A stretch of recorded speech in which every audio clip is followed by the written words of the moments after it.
کل کا منظر آپ نے دیکھا ہوگا، جنہوں نے دنیا کو لات مار دی، دنیا کیسے ان کے پیچھے دوڑ کے آئی۔ آپ نے دیکھا ہوگا حضرت کا جنازہ کتنی بھیڑ تھی، انہوں نے دنیا کو ترک کرنے کے بعد ایک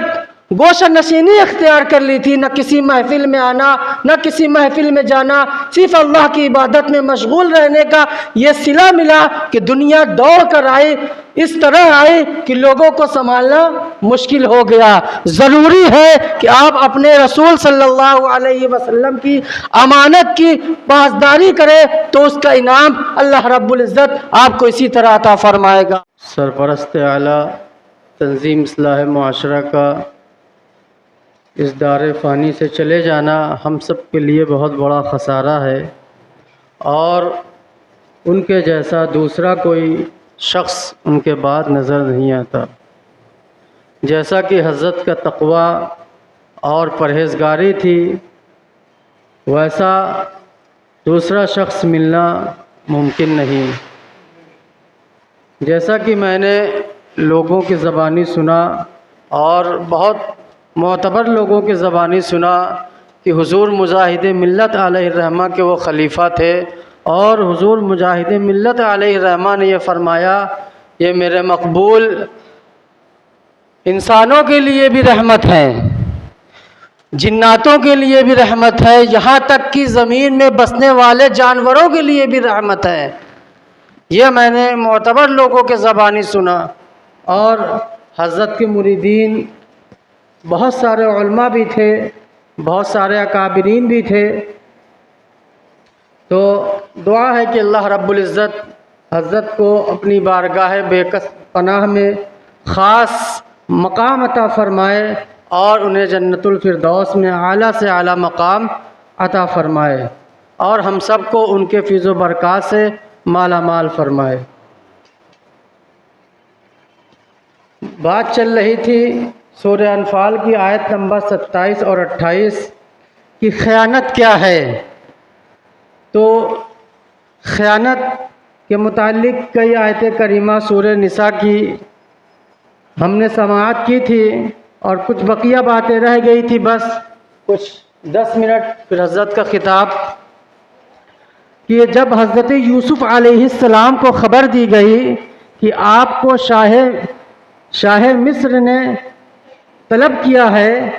تاکہ وہ آپ کو حکومت کا اہم عہدہ سونپے، تو آپ نے اس اعزاز کو قبول فرمانے اور جیل سے نکلنے سے پہلے فرمایا کہ پہلے معاملے کی تحقیق کرائی جائے، عزیز کی بیوی اور مصر کی دیگر عورتوں سے پوچھا جائے کیا واقعی میں نے ان سے برائی کا ارادہ کیا تھا؟ انہوں نے مجھے ورغلانے کی ناکام کوشش کی تھی، اور جب بعد تحقیق معاملہ صاف ہو گیا، آپ کی پاک دامنی ثابت ہو گئی، تو آپ نے فرمایا کہ اس حقیقت کو سامنے لانا میں نے اس لیے ضروری سمجھا کیونکہ قرآن مقدس کی آیت کریمہ ہے ذَلِكَ لِيَعْلَمَ أَنِّي لَمْ أَخُنْهُ بِالْغَيْبِ وَأَنَّ اللَّهَ لَا يَهْدِي كَيْدَ الْخَائِنِينَ، یعنی یہ میں نے اس لیے کیا تاکہ عزیز جان لے کہ میں نے اس کی غیر حاضری میں خیانت نہیں کی، اور یقیناً اللہ کامیاب نہیں ہونے دیتا دغا بازوں کی فریب کاری کو۔ یعنی جو لوگوں نے جنہوں نے حضرت یوسف علیہ السلام پر یہ تہمت لگائی کہ انہوں نے غلط کام کی طرف ارادہ فرمایا، معاذ اللہ، ایسا تو ممکن ہی نہیں کہ جو اللہ کا نبی ہو اس سے ایک چھوٹی سی بھی حرکت گناہ کی صادر ہو جائے۔ تو یہ تو ایک تہمت تھی، بہتان تھا، جس کو حضرت یوسف علیہ السلام نے اس عہدے کو حاصل کرنے سے پہلے یہ ان کے منہ سے اعلان کروا دیا کہ مجھ پر یہ تہمت لگائی گئی تھی۔ اس کے بعد یہ میں نے اس لیے کیا تاکہ عزیز جان لے کہ میں نے اس کی غیر حاضری میں خیانت نہیں کی، اور یقیناً اللہ کامیاب نہیں ہونے دیتا دغا بازوں کی فریب کاری کو۔ اللہ کے نبی نے پسند نہ فرمایا کہ ان کا دامن خیانت سے داغدار رہے اور انہی قومی خدمت کے اعلیٰ عہد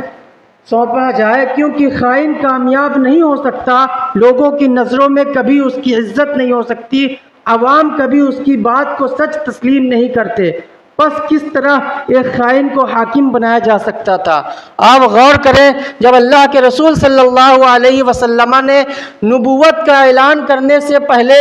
اپنے آپ کو 40 سال تک کس طرح لوگوں کا امین بنا کے رکھا، اللہ کے رسول نے جب تک یہ ظاہر نہیں کیا کہ میں اللہ کا نبی ہوں، کوئی شخص یہ نہیں کہہ سکتا کہ یہ بے ایمان شخص ہے۔ ہر شخص اب کہیں بھی جاتا تو اللہ کے رسول پر اپنی امانت رکھ کر جاتا، اس نیت سے کہ یہ مکہ کے سب سے امین شخص ہیں، ان کے پاس میری امانت محفوظ رہے گی۔ ہم بھی انہی کے ماننے والے لوگ ہیں، لیکن آج ہم کتنی خیانت کرتے ہوئے نظر آ رہے ہیں۔ سب سے بڑی خیانت یہی ہے کہ ہم نے جو اپنے رب سے وعدہ کیا تھا کہ ہم دنیا میں جا کر صرف تیری عبادت کریں گے، یہ بھی ایک رب کا وعدہ تھا کہ جب ہم دنیا میں آ رہے تھے تو ہم سے یہ وعدہ لیا گیا تھا کہ ہم جب دنیا میں جائیں گے تو صرف اپنے رب کی عبادت کریں گے اور دیگر کوئی کام نہیں کریں گے۔ آج ہم نے عبادت کو پس پشت ڈال دیا اور دنیا کمانے میں لگ گئے۔ آپ دیکھیں، کل کا منظر آپ نے دیکھا ہوگا، جنہوں نے دنیا کو لات مار دی، دنیا کیسے ان کے پیچھے دوڑ کے آئی۔ آپ نے دیکھا ہوگا حضرت کا جنازہ کتنی بھیڑ تھی، انہوں نے دنیا کو ترک کرنے کے بعد ایک